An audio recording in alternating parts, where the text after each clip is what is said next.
Dalawang araw na lang bago matapos ang 120-day review period ng Ripple para sa kanilang application sa pagbuo ng Ripple National Trust Bank or RNTB.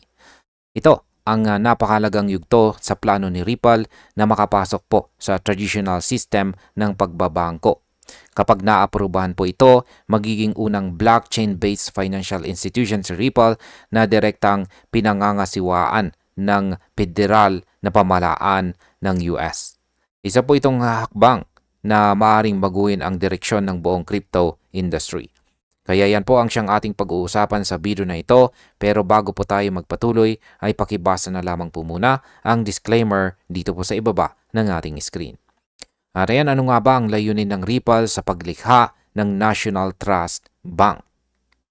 Sabi rito, filed on July 2 with the Office of the Comptroller of the Currency or OCC, the application aims to create a federally regulated entity headquartered in New York, with Ripple Labs Incorporated listed as the sponsoring organization.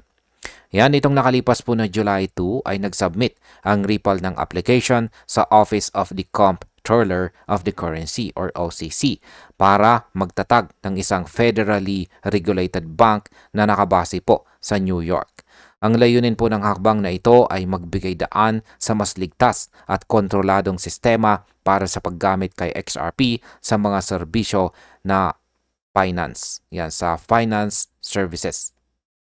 Sa pamamagitan po ng RNTB, balak ni Ripple na ipakita na kayang pagsamahin ng blockchain at traditional na banking system sa ilalim ng malinaw na regulasyon. Sa market impact, kapag maaprubahan po ito, magpapalakas ito sa reputasyon ni Ripple bilang lehitimong institutional finance at maaari pong magdulot ng mabilis na pagtaas sa presyo ni XRP dahil sa pagtaas ng kumpiyansa ng mga institution. Sino naman po ang naglantad ng detalye tungkol sa deadline ng application? Sabi rito ay Saif, a prominent crypto pundit, recently highlighted the approaching October 30 deadline and shared details of the leadership lineup for the proposed bank. The filing, signed by key Ripple executives, proposes the name Ripple National Trust Bank and lists its principal office at 111-119 West 19th Street, Floor 6, New York. Ayan, paliwanag po natin yan. Isa pong kilalang crypto analyst dito na si Saif ang nagbigay pansin sa nalalapit na deadline ng October 30. Ibinahagi po niya ang mahalagang detalye tungkol sa mga opisyal na mamumuno sa Ripple National Trust Bank. Ayan po, nakikita natin dito. Ayon po sa filing, nakapirma rito ang ilang matataas na opisyal ng Ripple. At nakasaad din ang opisyal na lokasyon ng tanggapan nito sa New York. Ang mga detalyeng ito ay nagpapatunay po na seryoso si Ripple sa pagpasok sa larangan ng traditional banking. Sa market impact, ang kumpirmasyon po ng ganitong antas ng paghahanda ay nagdudulot ng positibong sentiment sa mga XRP holders. Kaya posible po ang short-term price rally bago pa man ang announcement. Ngayon ay sino-sino naman ang bumubuo sa leadership team ng Ripple National Trust Bank. Yan, ang sabi po rito ay the document identifies 5 key organizers. Ayan, at yan po ulit, balikan natin yung post dito ni Saif. Ayan, nandyan po si Jack McDonald, John Zavaglia, Stuart Aldirotti, Timothy Francis Kinney, at si David Putt. Ang leadership team ng Ripple National Trust Bank ay binubuo po ng mga 5 matitinding pangalan sa industriya dito. Ulitin po natin, nandito po si Ginoong John McDonald bilang President, si John Zavaglia bilang Chief Operating and Trust Officer, si Ginoong Stuart Aldirotti bilang Chief Legal Officer, si Ginoong Timothy Kenny sa Institutional Strategy at si Ginoong David Putt sa Risk and Global Policy. Ang grupong ito ay pinagsamang karanasan sa traditional na banking at blockchain technology. Kaya handa po silang pamunuan ang bagong yugto ng integration sa pagitan po ng crypto at ang banking world. Ang market impact po nito ay ang pagkakaroon ng mga kilalang banking professionals ay nagbibigay ng kredibilidad kay Ripple sa mga regulators at investors na pwede pong magpataas ng institutional interest kay XRP. Ano naman ang ibig sabihin ng ganitong klaseng leadership structure? Sabi rito ay this group represents a cross-section of Ripple's leadership and signals the company's intent to operate within the U.S. banking framework under direct federal oversight. This leadership structure positions Ripple National Trust Bank as an institution to integrate blockchain-based solutions with traditional finance. Ipinapakita po ng kombinasyon ng mga leader na ito ang matinding plano ni Ripple na makipagtrabaho sa loob mismo ng US banking system sa ilalim ng direktang regulasyon ng gobyerno.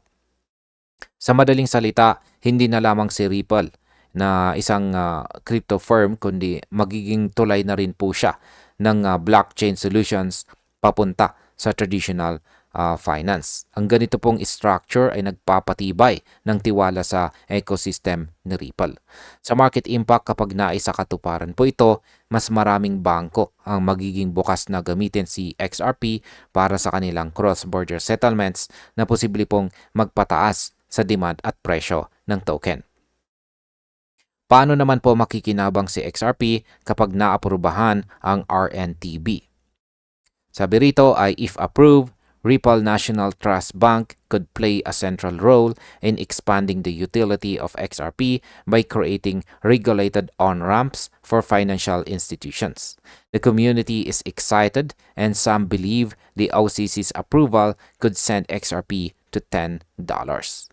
Kung maaprubahan daw po ng OCC ang Ripple National Trust Bank, malaki ang posibilidad na magamit si XRP bilang pangunahing digital asset sa mga regulated financial on-ramps. Ibig sabihin, magagamit na siya ng mga bangko at kumpanya sa legal na paraan para sa mga transaction. Ayon po sa ilan, kapag lumusot ito sa approval, maaaring umakyat sa XRP hanggang $10 dahil sa sobrang demand mula sa mga institution. Ang market impact po dito ay ang ganitong antas ng pagtaas ay maaaring magbago ng buong crypto landscape dahil tataas po ang market cap ni XRP at magiging direkta ang kompetisyon niya kay Bitcoin at Ethereum sa institutional space. Ano naman ang magagawa ng trust bank kapag naaprubahan? Sabi po rito tungkol dyan ay the trust bank would allow Ripple to custody digital assets, process settlements, and facilitate cross-border transactions within a federally supervised structure. Such developments could strengthen institutional confidence in using XRP as a bridge asset for payments and liquidity. Paliwanag po natin yan. Kapag naaprubahan daw po, ang trust bank ay papayagan si Ripple na mag-ingat ng digital assets, magproseso ng settlements, at magpadala ng cross-border payments sa ilalim ng federal supervision. Ibig sabihin, magiging legal at kontrolado ang bawat operasyon. Ito ang magpapataas sa tiwala ng mga malalaking bangko at kumpanya na gumamit ng XRP bilang bridge asset para sa liquidity at mabilis na transaction. Sa market impact, ang ganito pong lehitimong operasyon ay posibleng magbigay ng matatag na presyo kay XRP na siyang maglilimita sa sobrang volatility habang dumarami ang real-world adoption. Ngayon ay bakit po ba malaking bintahe ang pagiging National Trust Bank? Sabi rito, analysts suggest that a National Trust Bank designation would allow Ripple to streamline operations with fewer state-by-state regulatory barriers.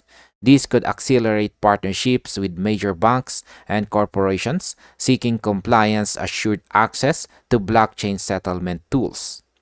Sabi po ng mga analysts, kapag naging National Trust Bank si Ripple, hindi na nito kailangang sumunod sa magkakaibang state laws sa US dahil sakop na siya ng federal regulation. Dahil dito, mas mapapabilis po ang pakikipag-partner sa mga bangko at korporasyon na gustong gumamit ng blockchain settlement tools na siguradong compliant. Isa po itong hakbang na magpapalawak sa abot ni Ripple sa buong bansa. Sa market impact, ang regulatory simplification na ito ay magpapabilis ng expansion ni Ripple, kaya maaari pong tumaas ang presyo ng XRP sa tuwing may bagong partnership na maa-announce. Paano naman nito mababago ang posisyon ng XRP sa market? Sabi po rito ay, as adoption increases, XRP transactional demand could grow, potentially improving its market position. Ayan. Habang dumarami raw ang mga institution na gagamit sa Ripple National Trust Bank, mas lalaki ang demand para kay XRP. Dahil dito, tataas din ang dami ng transaction at liquidity na kailangan sa market. Sa ganito pong sitwasyon, posibleng umangat ang market position ng XRP at maging isa sa mga pangunahing digital assets sa global economy. Sa market impact, ang pagtaas po ng transactional demand ay nagdadala ng long-term bullish pressure. Kaya pwede pong maging mas stable at mataas ang presyo ng XRP sa mga susunod na buwan. At bilang panghuling katanungan ay ano po ang magiging epekto ng desisyon ng OCC? Sabi rito, the OCC's decision expected shortly after the 120-day review period concludes may set a precedent for how blockchain companies integrate within the U.S. financial system. The creation of a federally regulated trust bank would represent a major milestone for Ripple and XRP following years of navigating regulatory uncertainty. Yan ang desisyon po ng OCC pagkatapos ng 120-day review period ay posibleng maging makasaysayan. Kapag naaprubahan, ito ang magiging unang pagkakataon na isang blockchain company ay bibigyan ng Federal Trust Bank Charter. Sa tagal ng hinintay ni Ripple sa gitna ng mga regulasyon, ito ang magiging simbolo ng bagong era para sa kanya at kay XRP sa loob ng US financial system. Ang market impact po nito ay ang positibong resulta mula sa OCC ay magpapataas ng investor confidence at posibleng magdulot ng long-term bull run para kay XRP. At bilang panghuli, ang aking opinion naman tungkol dito ay sa lahat ng ating nakita, malinaw na ang Ripple National Trust Bank ay hindi lang simpleng project, kundi isang malaking hakbang patungo sa legal at ganap na integration ng blockchain sa traditional na sistema ng finance. Kapag maaprubahan po ito, si XRP ay magiging sentro ng modern digital payments sa buong mundo. Para po sa atin bilang mga traders at investors, kailangan po nating maging alerto dahil maaari itong maging turning point ng buong crypto market. Para po sa atin, ito ay napakalaking pagkakataon. Si Ripple ay patuloy po na nagpapakita ng matinding pangarap at disiplina. At si XRP naman ay handang umangat muli sa spotlight. At hanggang dito na lamang po tayo sa video na ito mga ka-crypto. Maraming salamat sa panunood.